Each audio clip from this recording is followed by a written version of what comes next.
Olá, pessoal.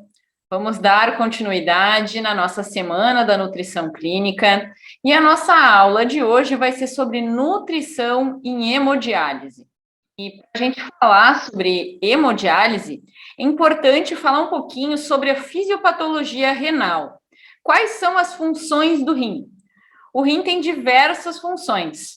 Entre elas, nós temos a remoção de substâncias indesejáveis ou metabólitos, como, por exemplo, ureia, creatinina, ácido úrico, bilirrubinas. O rim também participa da eliminação de toxinas e também de alguns medicamentos. Além disso, o rim participa do controle do volume e da composição dos líquidos corporais, excreção de água e de eletrólitos. Eletrólitos como sódio, potássio, magnésio, fósforo, entre outros. O rim, ele também participa da regulação da osmolaridade desses líquidos corporais. Por exemplo, a osmolaridade do sangue. Um dos principais nutrientes que está relacionado com a osmolaridade do sangue é o sódio. E como nós acabamos de ver, o rim também é responsável por fazer essa regulação da excreção de sódio. Por esse motivo, ele também participa da regulação da osmolaridade dos fluidos corporais. Participa da regulação da pressão arterial, visto que o rim ele vai participar da excreção de água e de sódio, como a gente acabou de falar, e também substâncias vasoativas. O rim é responsável por secretar uma substância chamada de renina, que vai atuar sobre o angiotensinogênio, que vai ser convertido em angiotensina e que vai exercer o seu papel sobre a pressão arterial. Além disso, o rim vai participar do equilíbrio ácido-base e também vai participar da secreção, metabolismo e excreção de alguns hormônios, como, por exemplo, a síntese de vitamina D. Como nós sabemos, a vitamina D, para que ela esteja na sua forma ativa, ela passa por um processo de hidroxilação, tanto no fígado quanto no rim. E se o rim tiver a sua função prejudicada, a síntese de vitamina D não vai ocorrer de maneira correta. O rim também participa da síntese de eritropoietina, que vai participar da eritropoiese, que nada mais é do que a formação dos glóbulos vermelhos. Então, um processo muito importante no qual o rim também tem participação. Por fim, o rim também vai participar da gliconeogênese. E já que a gente vai falar de hemodiálise, quais que seriam as principais causas de doença renal crônica? Nós temos o diabetes, a hipertensão, idade mais avançada, condições genéticas, indivíduos que tenham familiares com doença renal crônica.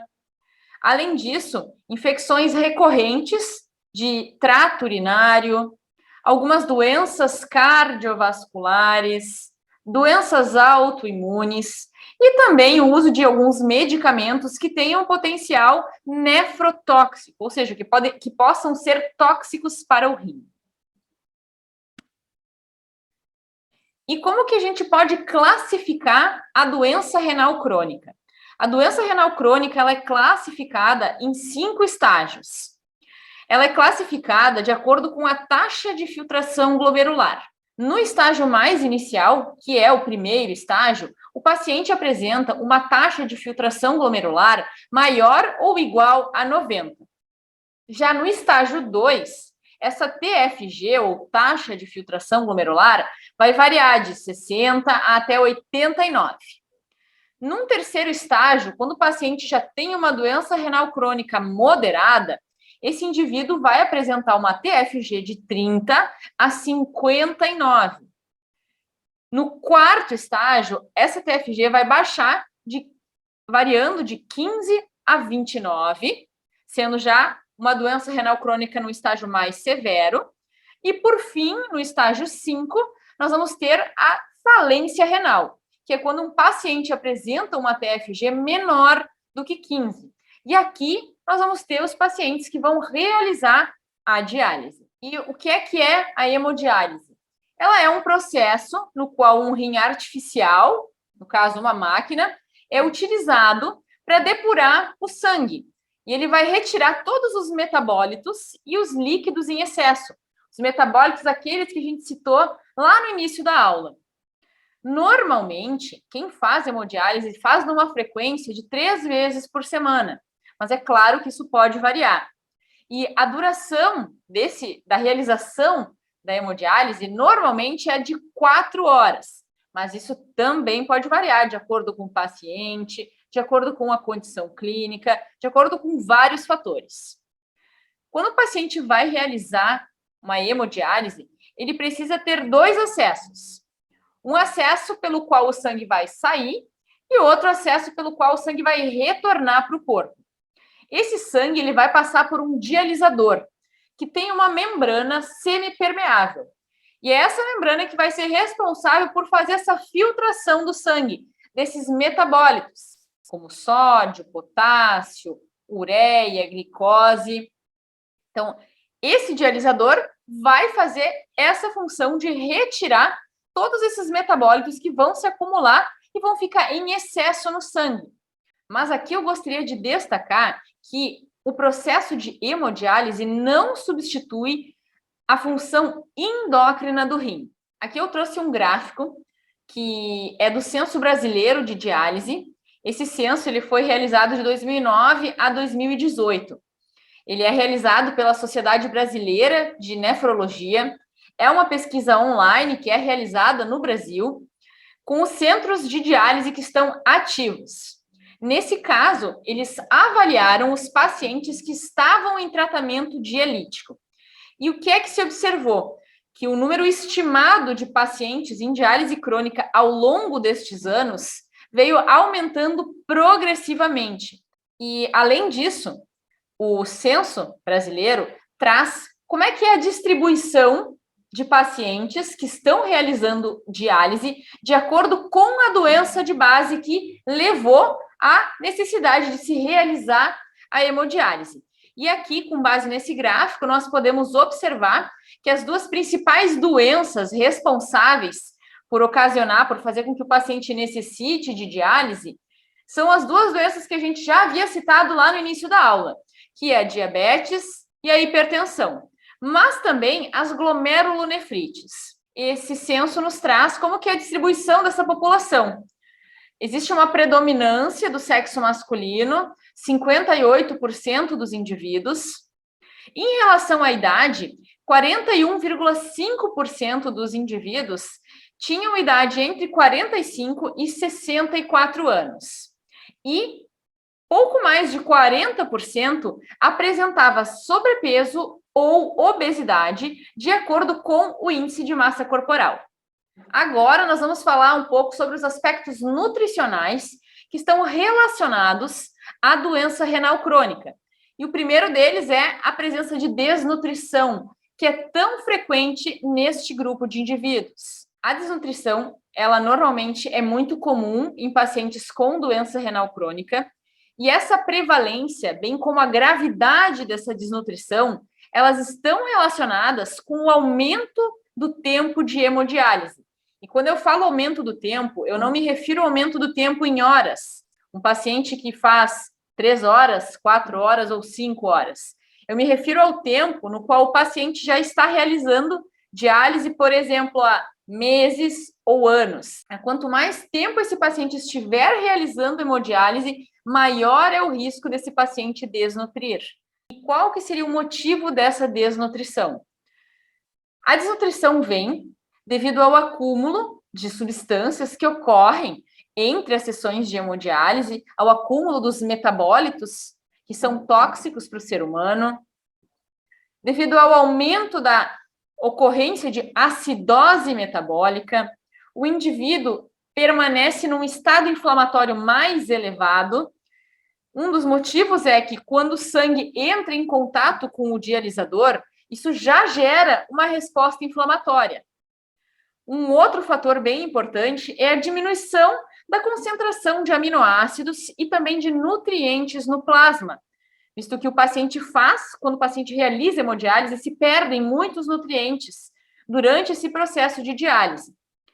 E, junto com tudo isso, muitas vezes a ingestão alimentar desses pacientes é reduzida. Mas daqui a pouquinho a gente já vai ver quais que são as causas que contribuem para que o paciente tenha uma diminuição da sua ingestão alimentar. Todos esses fatores vão contribuir para uma diminuição da síntese proteica e, consequentemente, para um aumento da proteólise, ou seja, da quebra de massa muscular. E tudo isso vai levar à desnutrição. Em relação à redução da ingestão alimentar, que a gente acabou de falar, a redução da ingestão alimentar ela tem causas multifatoriais.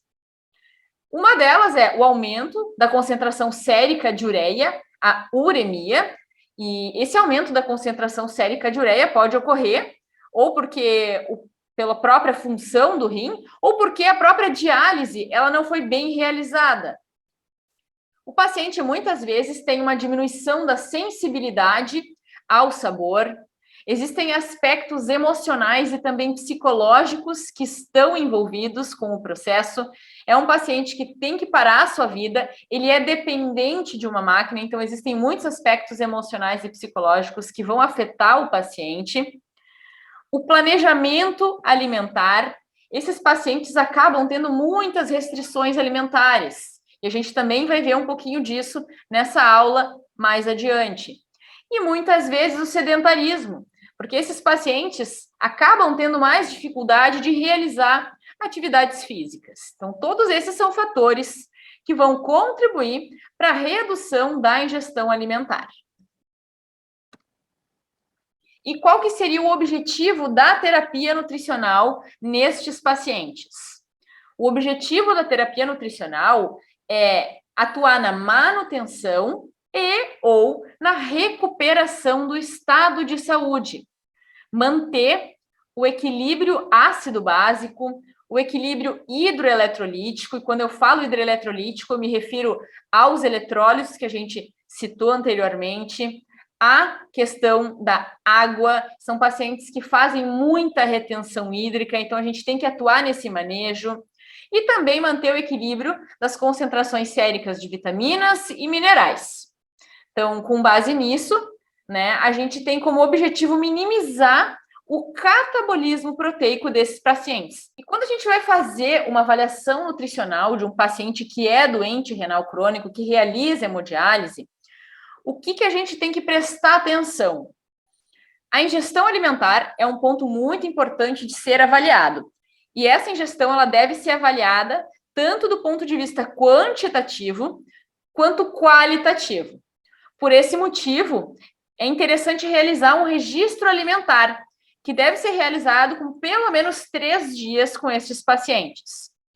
E aqui nós temos que prestar muita atenção, porque a gente deve levar em consideração os dias que o paciente realiza e que não realiza hemodiálise.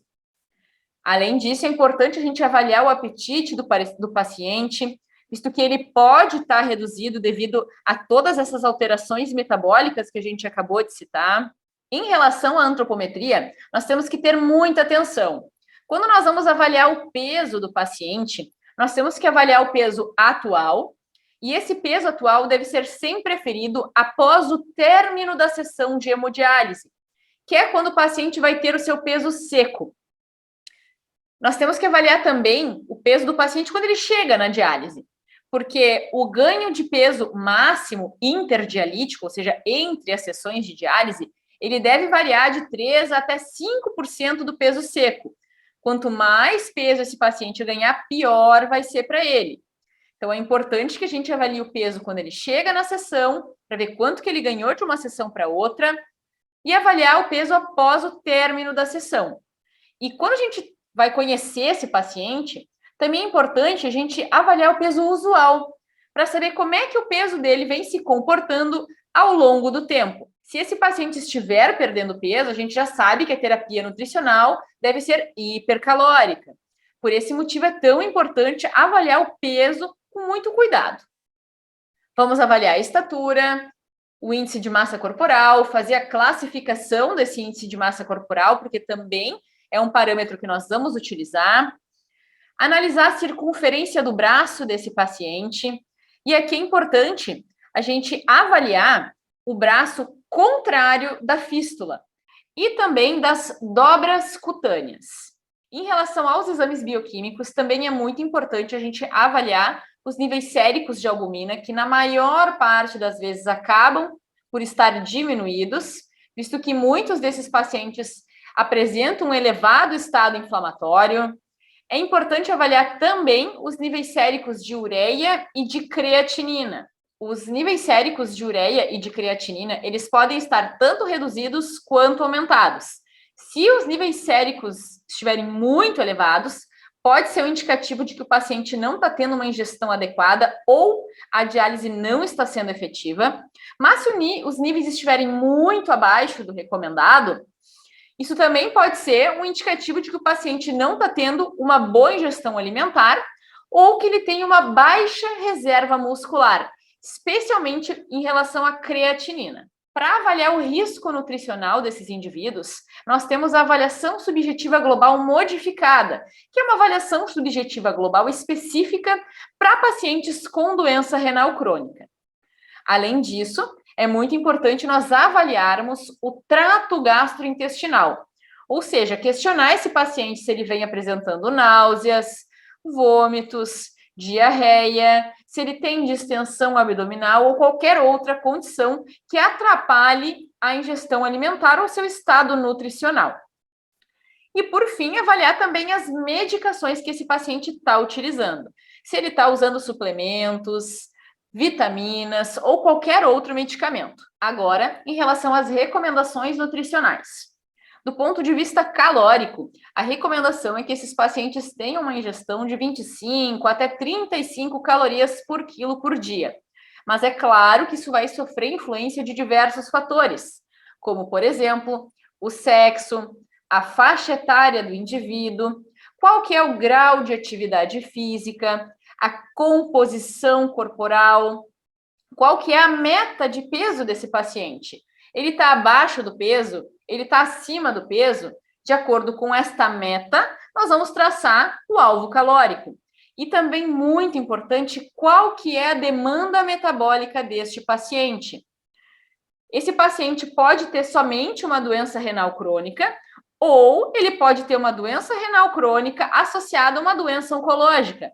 E aí nós sabemos que a demanda metabólica desse paciente vai ser muito maior. Mas o que é que os estudos nos mostram? Que o gasto energético de pacientes com doença renal crônica, não levando em consideração outras doenças de base, ele é semelhante ao de indivíduos normais. Porém, esse gasto energético ele aumenta durante a realização da diálise e até 2 horas após a realização da mesma. Já em relação ao consumo de proteínas, recomenda-se que seja uma dieta um pouco mais hiperproteica, variando de 1 a 1,2 gramas por quilo de peso. E é claro que existem algumas condições que vão recomendar uma ingestão um pouco maior. Por exemplo, pacientes com diabetes mellitus, visto que nesse caso a gente não pode aumentar muito a oferta de carboidratos e nem de gorduras. Sendo assim, se recomenda aumentar um pouco a oferta de proteínas. Por exemplo, um paciente crítico que necessite realizar hemodiálise. Essa recomendação ela vai depender de acordo com o tipo de hemodiálise também que esse paciente vai realizar. Se é uma hemodiálise contínua, se é uma hemodiálise intermitente. Sendo assim, são vários os fatores que vão nos auxiliar a fazer o nosso cálculo de qual que vai ser a oferta proteica. Em relação à recomendação de água ou de líquidos, qual que é a orientação que a gente pode dar? Claro que cada caso é um caso e o paciente tem que ser avaliado na sua individualidade, mas uma regra simples é ofertar 500 ml de líquido por dia, mais o volume de diurese residual. E quando a gente vai calcular os líquidos que vão ser consumidos, ofertados para o paciente, a gente tem que levar em consideração absolutamente tudo que esse paciente vai consumir. Seja água, seja chá, chimarrão, suco, gelatina, porque a gelatina vai virar água, picolé, sorvete, sopa, entre outros. Então, todas essas coisas têm que ser contabilizadas quando a gente vai avaliar um paciente. Muitos desses pacientes, devido à necessidade de restrição hídrica, acabam desenvolvendo a xerostomia, que é a boca seca. E algumas das medidas que podem ser utilizadas para aliviar essa sensação de boca seca, essa xerostomia, é indicar para o paciente chupar gelo, consumir bebidas geladas, mascar chiclete, de preferência sem açúcar, ou até mesmo utilizar uma saliva artificial. Mas lembrando, o paciente que vai chupar gelo, isso também tem que ser contabilizado na ingestão de líquidos do dia. Agora, falando mais especificamente de alguns nutrientes. Em relação ao sódio, a recomendação do consumo de sódio ela é menor do que 2,3 gramas por dia. E é claro que recomenda-se analisar quais que são as perdas urinárias desse paciente, além dos níveis séricos, que também são importantes. O sódio ele é um nutriente muito importante, porque a redução do consumo de sódio dentro do que se considera adequado, ela vai auxiliar a diminuir a retenção hídrica, ou seja, a retenção de líquidos, vai auxiliar na diminuição da pressão arterial e também uma menor proteinúria.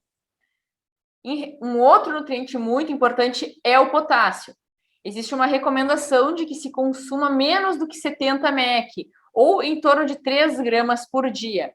E aqui, da mesma maneira como para o sódio, devem ser analisadas as perdas urinárias e também os níveis séricos de potássio.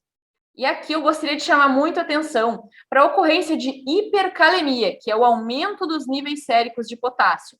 O potássio ele é um nutriente que acaba sendo perigoso para os pacientes que têm doença renal, porque um potássio acima de 6,5, ele é uma condição que oferece um risco de parada cardiorrespiratória para o paciente. Por esse motivo, é tão importante a gente controlar, analisar de perto como é que é a ingestão dos níveis de potássio desse indivíduo. Mais um nutriente importante, o fósforo. A recomendação do consumo de fósforo é de em torno de 800 miligramas por dia, mas também, da mesma maneira, como para o sódio e para o potássio, tem que ser sempre avaliados os níveis séricos. Por que é importante analisar o consumo de fósforo? Porque a hiperfosfatemia, o aumento dos níveis séricos de fósforo, pode levar à ocorrência de doença óssea. E se esse paciente não conseguir fazer uma restrição adequada de fósforo, pode ser que seja necessário utilizar medicamentos que são os quelantes de fósforo, que vão se ligar ao nutriente e auxiliar na sua eliminação. Mais um nutriente importante, o ferro. E nesse caso, é importante avaliar os níveis séricos de ferro do paciente, hemoglobina, hematócrito e também o uso de eritropoietina. Por que avaliar a eritropoietina? Porque, como nós já sabemos, o rim ele é responsável por produzir eritropoietina e vai atuar na formação dos glóbulos vermelhos. Contudo, quando o indivíduo não produz mais ou por ter uma produção deficiente dessa eritropoietina, ele vai poder ingerir um medicamento. Sendo assim, é importante, antes de se fazer uma suplementação de ferro, analisar como é que estão os níveis séricos, se o paciente apresenta ou não anemia, se ele usa eritropoietina e como que é a ingestão de alimentos fonte. Porque muitas vezes os alimentos fontes de ferro acabam também sendo fonte de fósforo. E como o paciente precisa fazer uma restrição desses alimentos fontes de fósforo, a ingestão de ferro pode acabar diminuindo. Por esse motivo, a gente tem que analisar com cuidado a ingestão alimentar desses pacientes. Mais um nutriente importante de se avaliar, a vitamina D, que pode ser suplementada tanto sob a forma de colecalciferol, ou D3, ou de ergocalciferol, D2. De novo, por que é importante suplementar a vitamina D e por que esses pacientes têm deficiência? Porque a vitamina D, ela sofre um processo de hidroxilação tanto no fígado quanto no rim. E a hidroxilação renal, ela está prejudicada. Por esse motivo, os pacientes apresentam deficiência dessa vitamina. E um ponto de se destacar é que não há um consenso quanto à dosagem de vitamina D que vai ser utilizada. Isso vai depender de cada caso. Quando a gente fala de vitamina D, a gente tem que falar de cálcio também, porque são nutrientes que andam juntos. O cálcio, para que ele seja absorvido, é necessário ter um adequado nível de vitamina D. A recomendação de cálcio ela varia de 800 até 1.000 miligramas por dia. Muitas vezes, esses pacientes acabam tendo uma absorção intestinal prejudicada desse nutriente, porque eles acabam fazendo uma restrição do consumo de produtos lácteos, que são os alimentos que têm um cálcio mais biodisponível e que têm também maior quantidade de cálcio. Por quê? Porque os produtos lácteos também são fontes de fósforo e muitas vezes os pacientes, quando têm hiperfosfatemia, têm que fazer restrição. Por esse motivo, acaba que muitos pacientes acabam ingerindo uma quantidade menor do que a recomendada de cálcio. Em relação às vitaminas lipossolúveis, com exceção da vitamina D, não é recomendado realizar suplementação, visto que isso oferece um risco de toxicidade para os pacientes. Eu trouxe alguns exemplos de alimentos de acordo com o teor de potássio. Aqui nós temos alimentos que têm um baixo teor de potássio, como, por exemplo, abacaxi, bergamota, pera, maçã, manga, agrião, mostarda, berinjela, dos cereais, aipim, arroz, polenta, entre outros. Então, é muito importante que quando se vai conversar com o paciente, a gente explique, a gente forneça uma lista de alimentos fontes de acordo com o teor de potássio. Nós já temos alimentos que têm uma quantidade maior de potássio, um alto teor. Abacate, mamão, laranja, damasco, coco, banana, espinafre, beterraba, cenoura.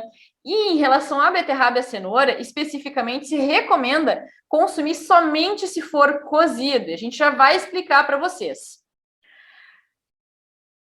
A batata, tanto a batata inglesa quanto a batata doce, também são alimentos ricos em potássio.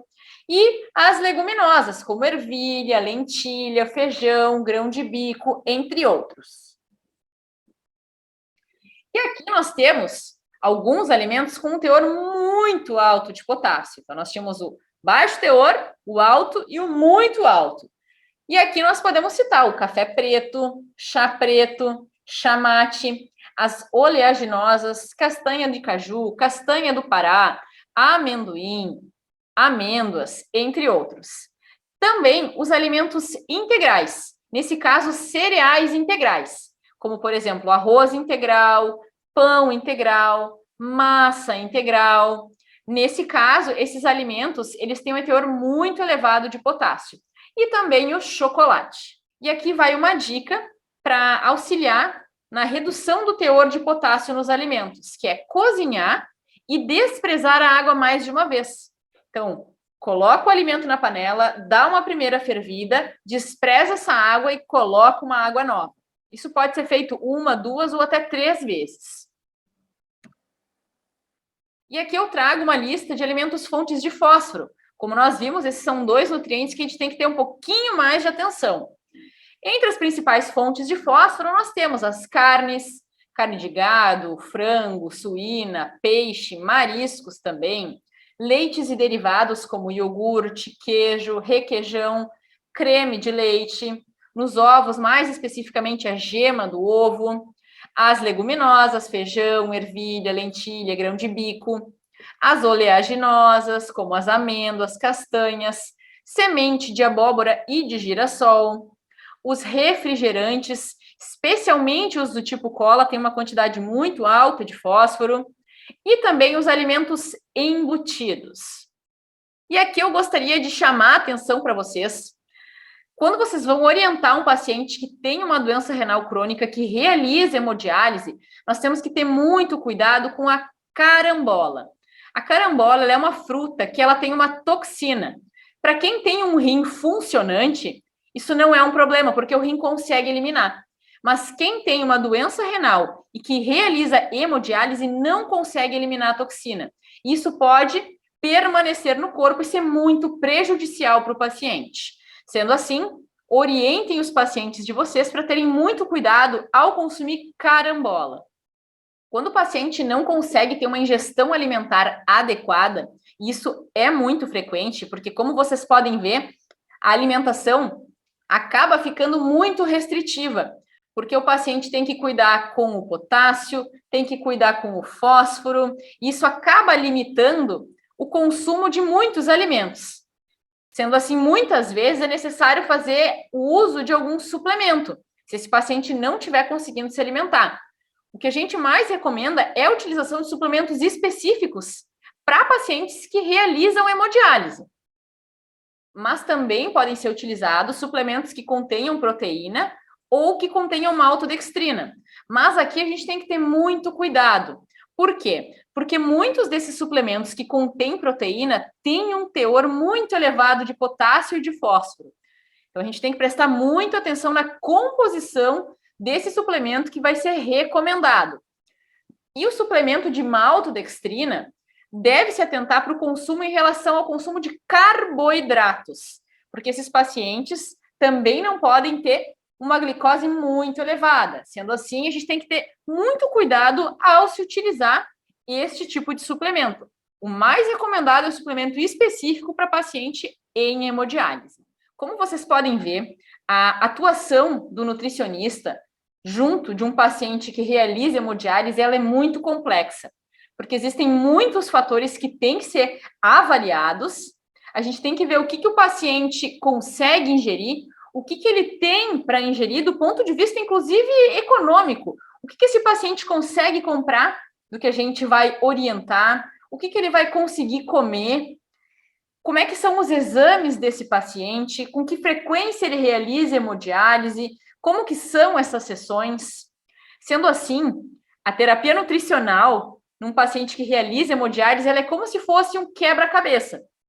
E exige muita atenção do nutricionista e um trabalho em conjunto com o paciente, porque o paciente tem que entender o motivo pelo qual é importante ele seguir todas as orientações nutricionais que vão ser passadas. Nós chegamos ao fim da nossa aula sobre nutrição e hemodiálise.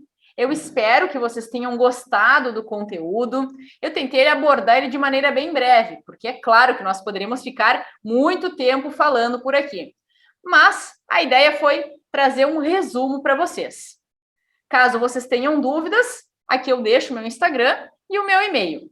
Um abraço e até a próxima aula.